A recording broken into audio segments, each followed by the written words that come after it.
Alors, Clément Milon devait parler de la laïcisation des hommages rendus aux morts de la Première Guerre mondiale dans le département du Nord, des commémorations à l'inauguration des monuments funéraires. Lors des fêtes de la libération des territoires occupés du Nord, comme lors des fêtes liées à l'annonce de l'armistice puis de la paix, le caractère joyeux de ces festivités, de ces commémorations, de ces cérémonies plutôt, a été bien évidemment terni par l'importance des deuils et des destructions.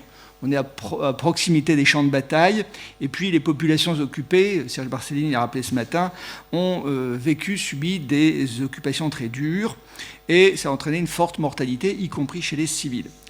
Alors ces fêtes, ces cérémonies s'accompagnent de commémorations qui préfigurent la forme prise ultérieurement par le 11 novembre, avec des discours, des cortèges, des dépôts de gerbes. Par ailleurs, dans certains cas, des célébrations religieuses sont organisées à cette occasion. Et c'est ce qui a amené M. Milon à s'interroger si la journée du 11 novembre 1920, orchestrée par le gouvernement, avait elle aussi une dimension religieuse. On va revenir sur cette cérémonie du 11 novembre 1920 avec une question de M. Milon. Quelle part est attachée à la dimension religieuse et quelles conséquences peut-on en tirer? Alors, il a travaillé à partir d'un fonds conservé dans les archives du cabinet du préfet du Nord, c'est une enquête en fait, et à partir de la presse locale, et il a identifié un corpus représentatif de 178 communes. Il n'y a qu'une douzaine d'entre elles qui, marquées par le communisme naissant, qui se sont opposées à la tenue de ces cérémonies. L'étude vise en fait à fait écho plutôt à la définition que le gouvernement veut donner à cette journée du 11 novembre 1920, dont le caractère religieux n'est pas majeur, et y compris le caractère religieux n'est pas majeur dans le choix de la date. Au contraire même, et Clément Milon suit pour cela Rémy d'Alisson, l'historien Rémy d'Alisson, le 11 novembre a été choisi un peu en opposition au 1er novembre, fête de la Toussaint, et surtout au 2 novembre, qui est la journée du souvenir des défunts dans le catholicisme. Et donc, la question que se pose M. Milon, c'est la commémoration parvient-elle à effacer le caractère religieux comme le choix de cette nouvelle date laïque permettrait de le supposer? Alors, son propos tourne autour de 3 points. D'abord, le programme des commémorations du 11 novembre 1920, puis la place du religieux dans ces commémorations, et enfin, quelle forme la religiosité est présente. Alors, première partie, c'est ce programme un peu de festivité. L'anniversaire de la cinquantenaire de la République, le 4 septembre 1870, qui a été proclamé le 4 septembre 1920, a été proclamé le 4 septembre 1870, il a été décidé, après cette journée du 4 septembre 1920, qui était passée un peu inaperçue, il a été décidé de donner de l'ampleur à l'événement, en choisissant de célébrer ce cinquantenaire lors du 11 novembre suivant. À ce moment-là, la France endeuillée pense encore ses plaies, et l'attachement à la patrie s'accompagne parfois d'une forme de ressentiment à l'égard d'un régime qui a demandé et qui a exigé beaucoup de sacrifices. Il faut donc ranimer la flamme de cette fidélité à la République, et ça fait écho à la flamme du souvenir qui est allumée sous l'arc de triomphe. Et tout un cérémonial de recueillement se met alors en place avec des manifestations, retraite au flambeau, discours funèbres, salut aux morts, défilé vers le monument de la commune, etc. Et un certain nombre de choses qu'on verra dans les cérémonies suivantes.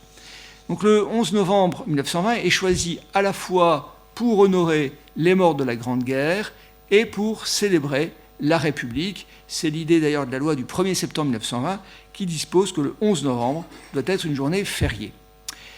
Alors même si le ressentiment finalement à l'égard de la République est resté très minoritaire, il n'est pas douteux que sans cette association opportuniste du cinquantenaire de la République et de la commémoration de la fin de la guerre, l'anniversaire de cette fondation du régime serait sans doute passé inaperçu ou aurait été au moins voilé du fait de la situation, du poids encore des pertes de la guerre. D'ailleurs, on le voit dans le Nord en particulier, lors de ces célébrations, on voit des distributions de vivres, de vêtements, d'encas pour les d'enfants, des repas gratuits dans les communes concernées. Alors, les autorités encouragent évidemment ces festivités. Le préfet du Nord insiste auprès des maires du département sur l'importance, dit-il, de cette date qui rappelle un événement particulièrement émouvant pour les régions libérées, l'armistice. Et le préfet enjoint de prendre toutes les dispositions nécessaires pour la célébration avec tout l'éclat que comportent les ressources locales et dans un sentiment unanime de concorde nationale et de loyalisme républicain, les fêtes du cinquantenaire de la République et du glorieux anniversaire de la justice et du droit. Mais évidemment, ces festivités n'ont pas la même ampleur dans toutes les communes et on va peut-être là cibler dans une deuxième partie sur la dimension religieuse parmi d'autres dimensions de ces fêtes. Alors ce 11 novembre 1920 vise en partie à réparer, à résorber des plaies encore béantes qui sont la suite des divisions internes à la France, et en particulier de divisions issues de la séparation des églises et de l'État de 1905, qui a opposé de manière virulente les anticléricaux et les catholiques. Alors les édiles, localement, essaient de dépasser ces fêlures. À Cassel, c'est une petite ville très catholique de la Flandre maritime, et on voit dans la même cérémonie, des élèves des écoles communales et des écoles libres. Il en va de même dans une autre commune près de Lille, à frontière belge, Williams. Je reviens à Cassel, qui est aussi une ville symbole de la Flandre flamingante. Il y a eu des très très gros combats au cours de la Première Guerre mondiale. Et en même temps, c'est une ville où les traditions sont très ancrées. Il y a des tas de commémorations, de folklore. Et en particulier, on célèbre avec faste habituellement le 11 novembre, fête de la Saint-Martin, qui maintenant est devenue la commémoration de l'armistice. Et donc il y a toute une dimension festive dans cette journée qui s'accompagne par ailleurs d'un hommage appuyé à la République. Un élève du collège doit déposer une palme au pied du buste de la République et prononcer un discours, ou moins lire un discours en l'honneur du cinquantenaire de celle-ci. Cette participation des scolaires relève d'une mise en application par le préfet du Nord des instructions gouvernementales. Mais le maire, en tous les cas, a la liberté de prendre des initiatives qu'il juge utiles pour, je cite le préfet, organiser de la manière qui lui paraîtra la plus opportune la participation de la jeunesse des écoles. Cette participation déjà évoquée du très républicain corps de l'enseignement primaire contribue à donner un caractère pédagogique à un événement dont la pertinence n'est pas plus évidente que la concordance des dates. Ainsi, à Lompré, une petite ville du Nord, la ville de Lompré offre une causerie, je cite, rapport, par l'instituteur sur le choix du 11 novembre pour fêter le cinquantenaire de la République. À Aubigny-au-Bac, c'est également l'instituteur, M. Taine, qui résume l'œuvre accomplie par la Troisième République. Je cite encore une enquête. Donc voilà, on voit donc un certain nombre d'éléments dans cette fête, ces commémorations, cette cérémonie du 11 novembre 1920, des éléments qui ont ensuite été repris pour les autres 11 novembre, journée de commémoration. On voit des défilés avec en tête les anciens combattants, le salut ou l'appel aux morts devant le monument aux morts, des discours d'autorité et en particulier le discours du maire. Ces événements peuvent s'accompagner d'une retraite au flambeau et surtout, ce qui nous intéresse ici, d'un service religieux prévu pour la circonstance. Alors, ce schéma intégrant les cérémonies religieuses n'est évidemment pas précisé dans les circulaires préfectorales, mais dans les communes, on s'appuie souvent sur la pratique de l'année précédente que les services préfectoraux ont pu contrôler, ont pu vérifier et auxquels ils ne se sont pas opposés. Mis à part ce caractère festif ainsi que leur vocation à faire œuvre de secours public, la célébration de la libération des territoires donne lieu à une dimension commémorative de la cérémonie. Alors dans la quasi-unanimité des 168 communes étudiées, celles qui organisent quelque chose, se tiennent à la thématique du jour, commémorer la guerre, commémorer la République.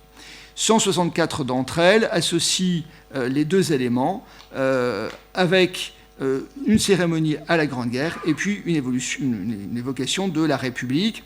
Alors, l'anniversaire de la République est souvent rappelé par une simple mention, éventuellement dans un discours, par un chant patriotique, éventuellement aussi par la récitation d'un texte fondateur, mais, nous dit clairement Clément Milon, c'est souvent un simple habillage qui apparaît sur les affiches communales annonçant les cérémonies, mais on ne voit pas de gestes, de rituels particuliers.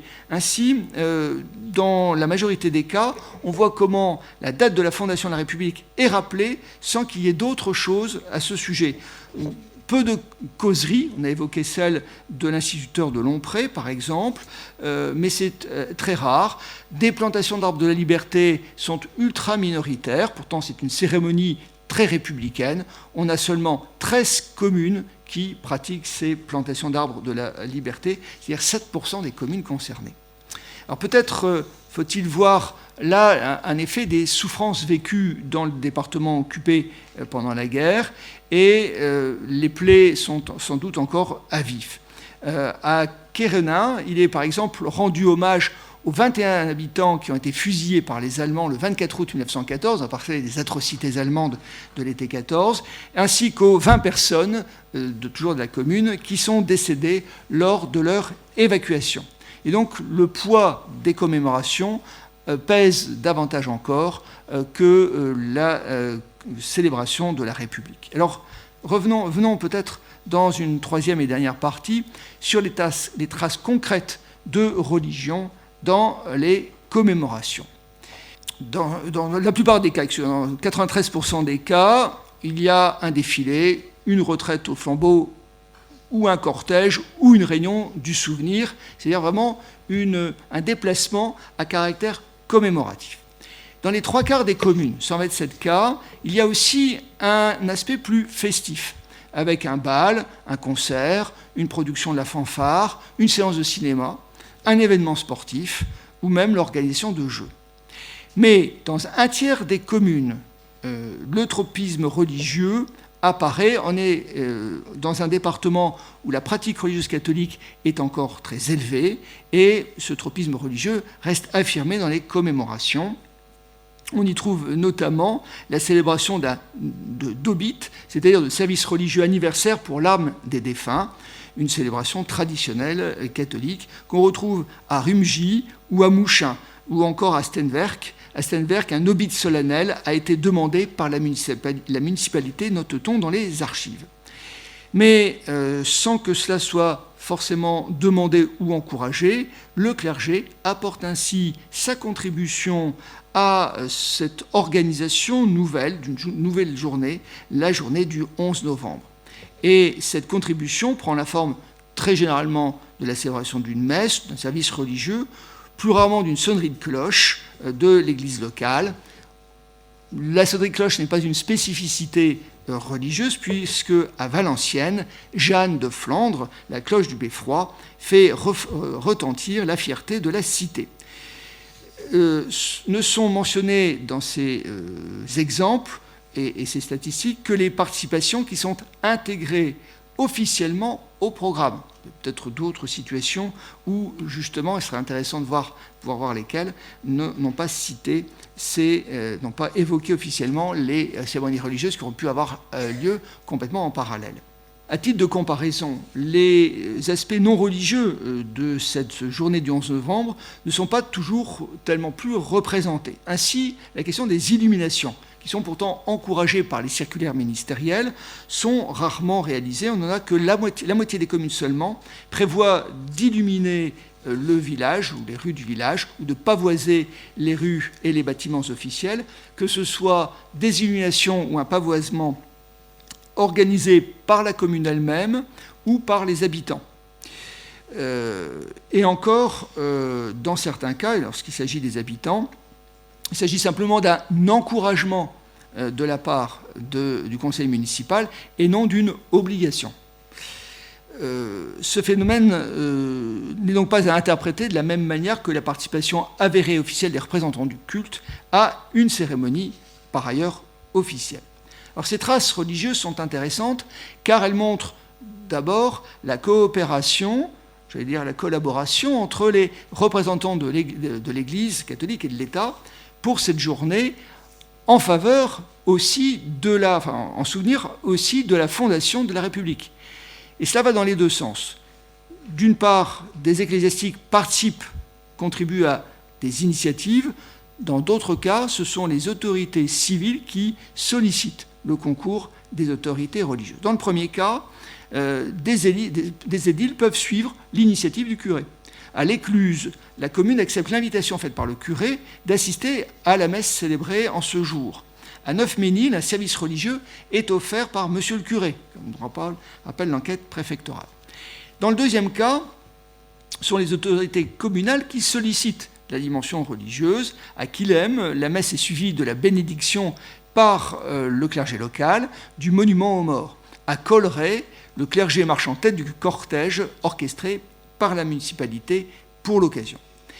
Mais très souvent, il est quand même difficile de déterminer qui est à l'initiative d'un concours religieux qui n'est pas refusé, mais au contraire intégré dans le programme officiel. À Mazinguien, la journée débute par une messe solennelle de Requiem qui est dite pour tous les soldats et prisonniers civils, on est quand même dans anciennes zones occupées, de la paroisse morts en 1870 et de 1914 à 1918. À Liessy, le service religieux est célébré avec le concours de la musique municipale. À Fontaine-au-Bois, le curé procède à la bénédiction du drapeau. À Écuélin, le clergé, accompagné des édiles et de la population locale, procède à la bénédiction des tombes de soldats morts pour la France. Alors cette religiosité n'empêche pas d'autres aspects de l'événement, et en particulier toute la dimension festive que l'on retrouve par ailleurs dans les célébrations du 14 juillet. À Eppe-Sauvage, la messe chantée, qui est au programme de la mairie, n'empêche pas la tenue d'un bal, également organisé par la mairie. On sait que pendant très longtemps, les prêtres sont offusqués contre les bals, une activité qui était condamnée au XIXe siècle. Mais là, les deux se retrouvent. À Boussois, à Berlaymont, on retrouve également la messe et le bal. Alors évidemment, le problème, c'est de savoir quel degré de solennité on donne à chaque événement. Par exemple, pour la messe, bien, il y a différents degrés de solennité. Est-ce que c'est une messe célébrée avec diacre, sous-diacre, comme il y avait toute une hiérarchie à l'époque. Et puis, de même pour le bal, est-ce que c'est un bal nocturne ou un bal diurne? Ce n'est pas tout à fait la même signification. À Bourbourg, il y a un programme très riche qui prévoit aussi des jeux, du football, qui intègre aussi un repas de fête offert à tous. Et dans ce programme, il y a aussi un pèlerinage de reconnaissance vers le cimetière de la ville, mais on a du mal à distinguer s'il s'agit d'un caractère sacré, laïque ou religieux. À Sailly-les-Lannoy, la commune en profite aussi pour procéder à la bénédiction des cloches de l'église communale qui avait été enlevée par les Allemands en 1917. Ils retirent tout ce qui peut contenir du cuivre ou du métal, et les cloches avaient été ainsi retirées. Et donc on remet des cloches, et donc on intègre cette inauguration des cloches, comparable d'ailleurs à l'inauguration des monuments aux morts qui se multiplient à la même époque.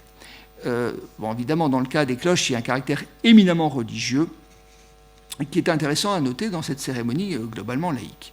Et cette bénédiction, organisée le 11 novembre, est faite par l'évêque de Lille lui-même, Monseigneur Quillet. Alors, pour conclure ces quelques remarques d'ensemble, ces quelques exemples, il faudrait peut-être noter que tous les éléments de la commémoration sont présents dès ce 11 novembre 1920. Il y a en outre, dans certains cas, une dimension religieuse, et quand même un tiers des communes sont concernées, ce n'est pas rien, ce n'est pas négligeable. Même si on est dans une terre catholique, et il faudrait peut-être nuancer suivant peut-être d'autres régions, la comparaison serait intéressante. Même si cette dimension religieuse n'est pas majeure ni prioritaire, sa manifestation est marquante par la forme qui rappelle l'ancrage du catholicisme dans le territoire, et d'autre part par la coopération qu'elle implique entre autorités civiles et autorités religieuses. Cette présence religieuse illustre par ailleurs l'absence d'opposition du clergé catholique à l'égard du régime qui a ordonné cette cérémonie. de commémoration de la fin de la guerre, du 11 novembre, et puis des morts de la guerre, et en même temps de la République. Et le clergé ne s'y oppose pas, malgré le vieux différend qui remonte aux lois laïques. Il semblerait donc que le ralliement a opéré son œuvre, ralliement qui commence à partir des années 1890-92 très exactement, a opéré son œuvre, et ce ralliement, c'est l'union sacrée forgée par la Grande Guerre qui vient sans doute le parachever. Uni comme au front semble être le programme appliqué en l'espèce par le clergé.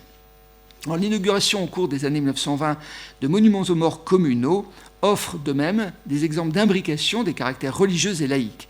À Marc-en-Barreuil, le 25 novembre 1925, on va y aller un petit peu plus tard, l'inauguration du monument aux morts de la ville est précédée d'une messe solennelle dont la célébration est annoncée par la mairie elle-même.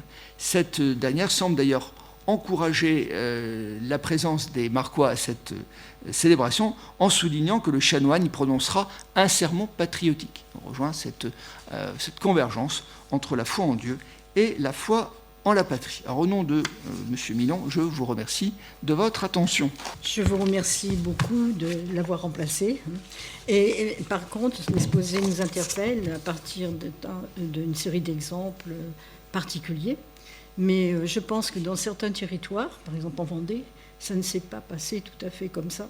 On a eu souvent des doublements des cérémonies, une cérémonie religieuse, une cérémonie civile, et certains religieux allant à la cérémonie civile et vice-versa. Et c'est quelque chose qui reste encore plus ou moins dans certaines communes. Je pense qu'il y a aussi la personnalité du curé tient aussi sans doute pour beaucoup. Oui, le curé du village, le curé de la paroisse qui a été combattant, soldat combattant, qui affiche toute une batterie de médailles, de décoration, il pèse autrement plus qu'un prêtre qui serait resté à l'arrière. Voilà. Je pense qu'il y a ça aussi qui joue beaucoup, certainement. Et ça tient aussi aux personnes.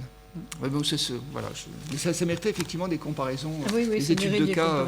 Mais il faut dire qu'en Vendée, il y a une histoire très lourde, voilà, tout à fait. Donc, qui explique aussi ça, je pense.